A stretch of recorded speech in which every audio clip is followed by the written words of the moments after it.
Adam 22, the owner of the No Jumper podcast, has been in the news for the past few weeks. Not for his special guests on his podcast, but for his excellent marriage. His wife, Lena the Plug, a professional adult film star, has recently done a scene with another male star right after, like a week after they got married. And the internet is not letting Adam breathe. Like, they're on his rock crazy. If Adam didn't try to play this whole situation as a joke and let it go, then people would forget and not care. But it seems like he's doing the opposite and actually enjoys it. It goes for some pretty unhinged internet interactions, and when I mean unhinged, I mean straight up like lunacy, like crazy. It's gone from him just coping from cope to the fifth power, because is this not insane? Yo, what's up? Quick story time. Yo, this one time I get this random message on Twitter. They're like, "Hey Jason, my wife's a big fan. She wants to shoot a movie with you. What are your movie filming rates?" I'm like, "Yeah, it's 4K. He's like, "Okay, that's fine. We'll give you 10. I'm like, "All right, cool." So I go there and I shoot the film with the woman. I dropped some severe glizzy restriction on her. And the husband is recording this, right? I'm like, this is weird as shit. I'm like, some people, I never understood it, right? Nonetheless, so I dropped the glizzy on the woman or whatever. So she dropping the go 3,000. She saying, hey, little man, you like that? He was like, "Yes, ma'am."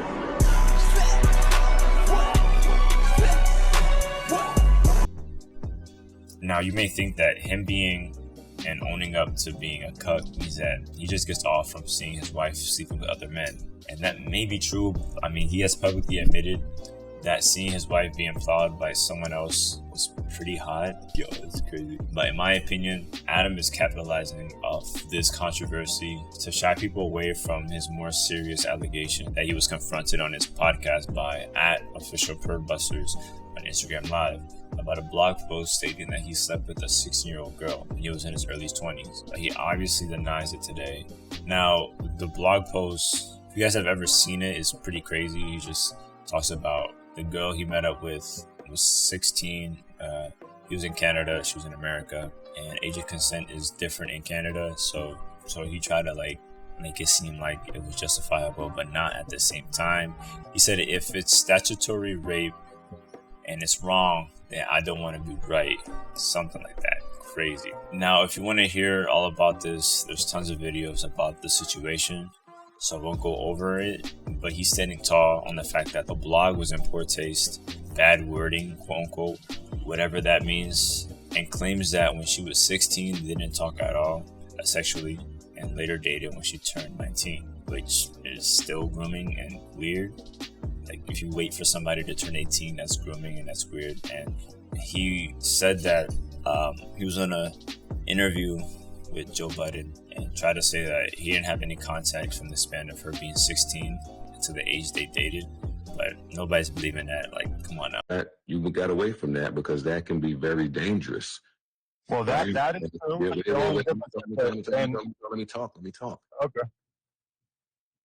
Especially dealing with a girl that young, number one, but they don't know shit about shit. They don't even know when they're putting somebody in danger, according to you. You said the girl was from wherever she was from, so she didn't know what she was doing, but you knew what you were doing. You said, right. I knew what I was doing, so I got away from her. Well, right. You didn't get away from her if by the grace of God, she ends up back in your life while she's now of age. You're spending the night at her fucking mom's house. What type of white boy pervert shit what are you talking? What is the pervert shit about dating somebody once they are legal and of age? You know what it sounds like, and I'm not saying this is what it is. Joe, I didn't say a word to her for 3.5 years. That, you know, it's like we just sort of ended up meeting. For the girl. You waited for the girl, Adam. Huh? You waited for the girl.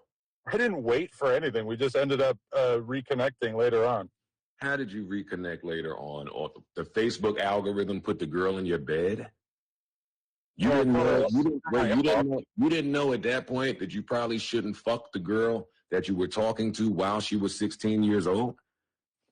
So because I met her when she was underage, I shouldn't have fucked her when I was over it. Yes, that's what I'm saying to you. Well, in retrospect, I wish I had taken that advice. It would have made everything a lot simpler, right? Well, yeah, if you isolate that, right? But then they have the little nasty tweet floating around where you talking about fucking young girls. I had some. I mean, that seems like an exaggeration. I had some edgy, jokey tweets from like 2008 to 2012 or some shit. That, a lot of those are pretty fucking suspect. I know you, Joe. I know that you remember Twitter back in the day, and you know how fucking toxic it was. It was bad, which is why Yeah. I did a scrub of all the bad things that I had to say.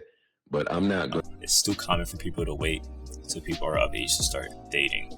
But nonetheless, I think he's embracing a new controversy with his wife and his life in the adult content scene to distract his viewers and critics from what he was accused of earlier this year.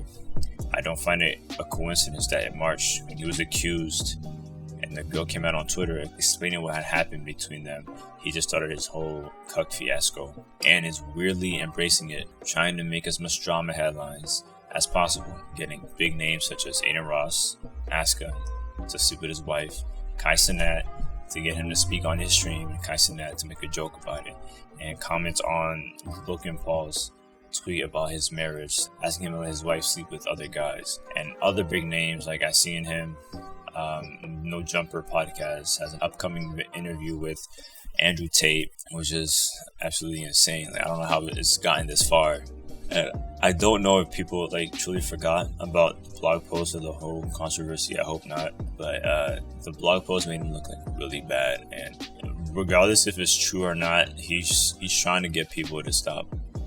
He already lost his Atlantic Records deal, and is already losing a bunch of viewership on his No Jumper podcast. This is obviously a marketing strategy to get his wife's OnlyFans up and his podcast up so people could look into him and see what his whole mentality is on his marriage, etc., etc.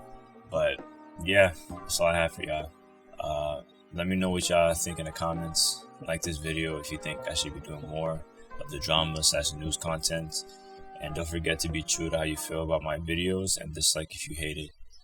Get money, stay drip.